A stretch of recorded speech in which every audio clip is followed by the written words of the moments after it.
7월 9일 화요일 새벽 예배를 하나님 앞에 올려드리겠습니다. 오늘 우리에게 주신 하나님의 말씀은 예레미야 30장 12절에서 24절까지 말씀입니다. 여호와께서 이와 같이 말씀하시니라. 내 상처는 고칠 수 없고 내 부상은 중하도다. 내 송사를 처리할 재판관이 없고 내 상처에는 약도 없고 처방도 없도다. 너를 사랑하던 자가 다 너를 잊고 찾지 아니하니 이는 내 악행이 많고 내 죄가 많기 때문에 나는 내 원수가 당할 고난을 내가 받게 하며 잔인한 징계를 내렸도다. 너는 어찌하여 내 상처 때문에 부르짖느냐? 내 고통이 심하도다. 내 악행이 많고 내 죄가 허다하므로 내가 이 일을 너에게 행하였느니라.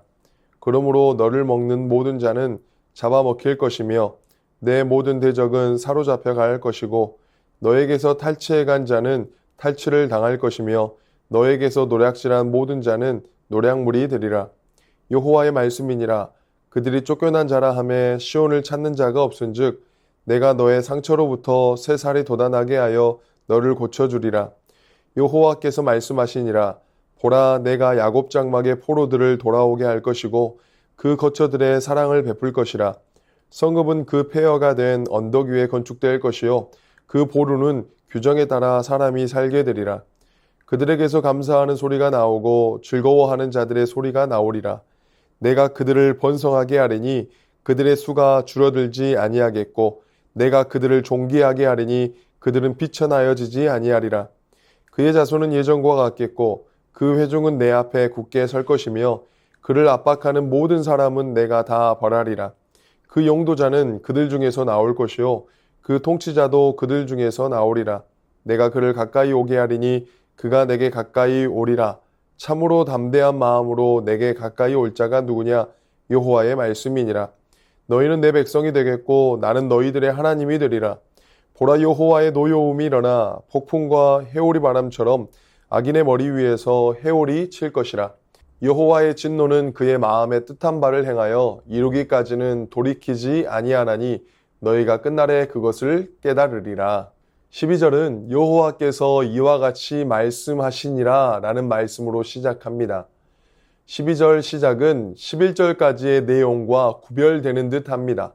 11절까지 예언자는 구원이라는 단어를 중요하게 사용했다면 12절에서 16절은 치유될 수 없는 유다의 상처를 서술하고 있습니다. 이 상처는 우리가 생각하는 것보다 심하고 깊은 상처인 것 같습니다.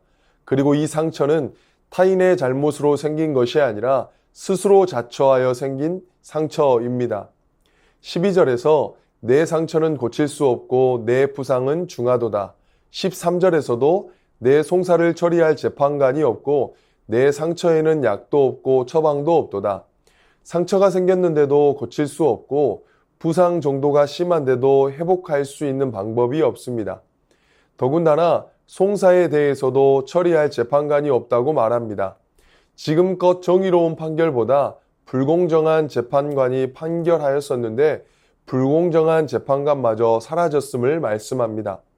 참으로 열악한 상황 가운데 이들이 놓여 있음을 이해할 수 있습니다.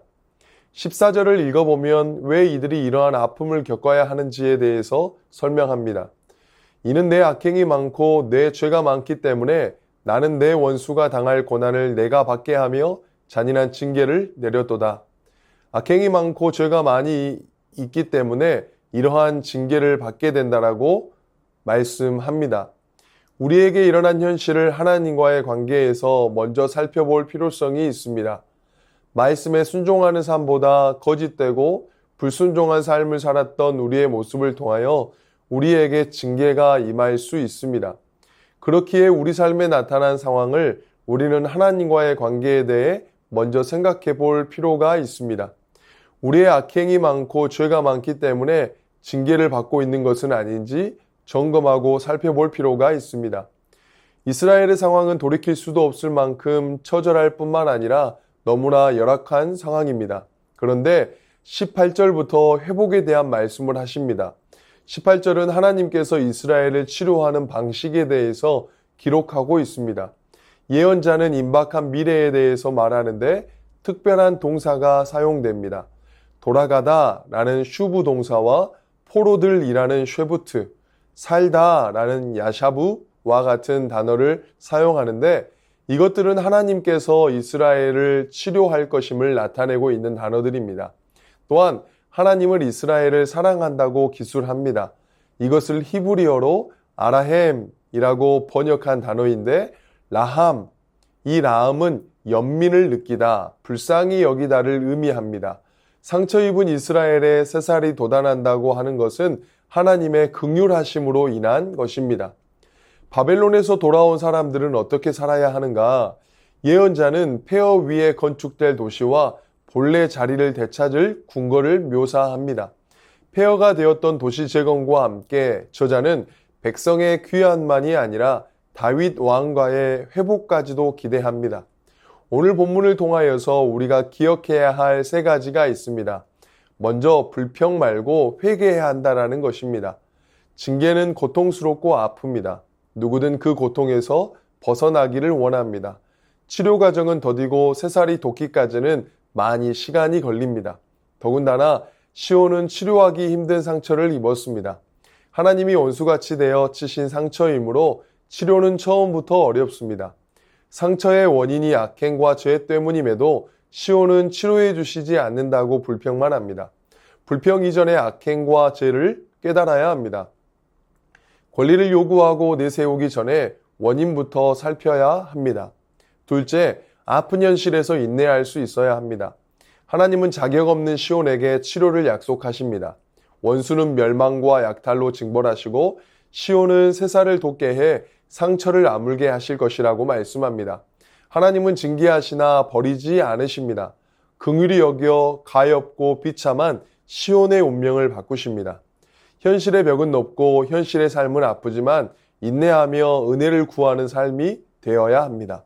셋째, 하나님의 신실하심을 의지해야 합니다.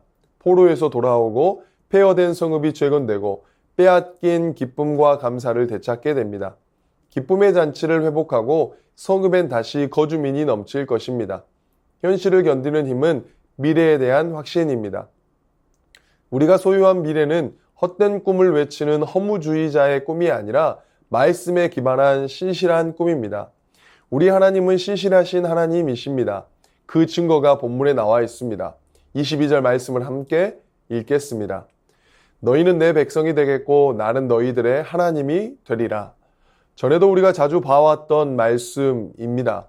언약 공식입니다. 너희는 내 백성이 되고 나는 너희의 하나님이 될 것이다.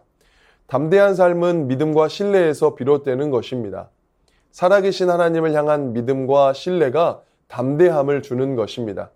나의 삶이 말씀 앞에 온전히 서지 못하고 자꾸 넘어지더라도 신실하신 하나님을 의지하고 우리를 회복시키시고 다시 언약을 통하여 우리는 하나님의 백성이 되고 하나님의 우리의 하나님이 되어주시는 놀라운 은혜, 이로 말미암아 살아가기를 소망합니다. 그래서 우리는 매일매일 은혜밖에 없습니다.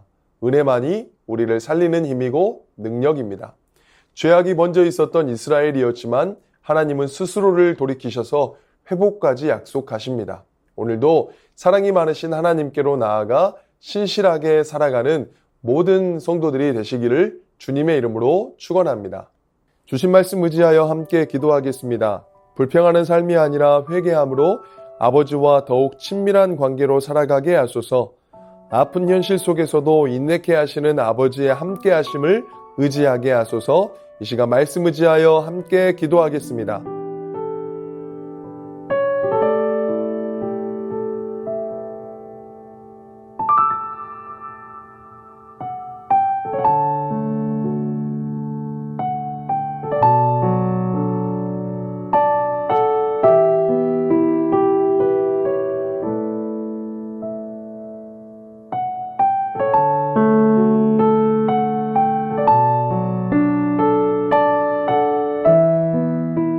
계속해서 나라와 열방을 위해서 기도하겠습니다.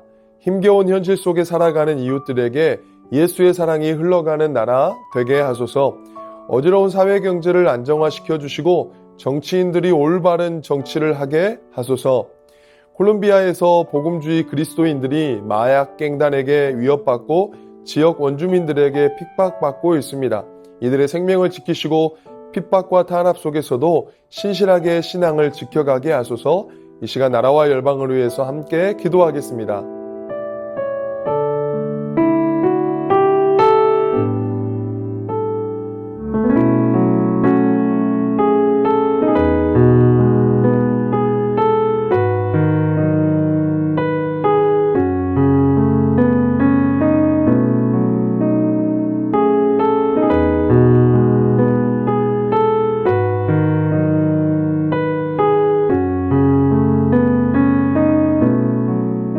계속해서 교회를 위해서 기도하겠습니다. 모든 세대가 말씀과 기도로 살아가게 하시고 하나님의 임재로 충만한 교회 되게 하여 주시옵소서. 카자흐스탄 비전 트립팀 안전으로 지켜주시고 아버지의 마음을 덧입는 시간 되게 하소서. 담임 목사님 가운데 말씀의 권세와 성령의 충만함으로 함께하여 주시고 순장, 교사 순장님들 가운데 삶의 위로와 회복이 있게 하시고 사역에 기름 부어 주셔서 이 시간 교회를 위해서 함께 기도하겠습니다.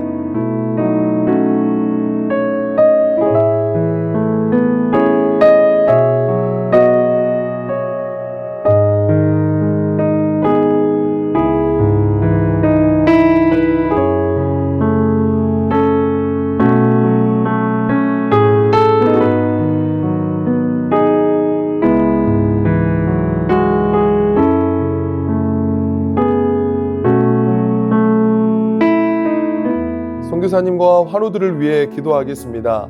오늘은 탄자니아 조병훈, 호선옥 선교사님을 위해 기도합니다.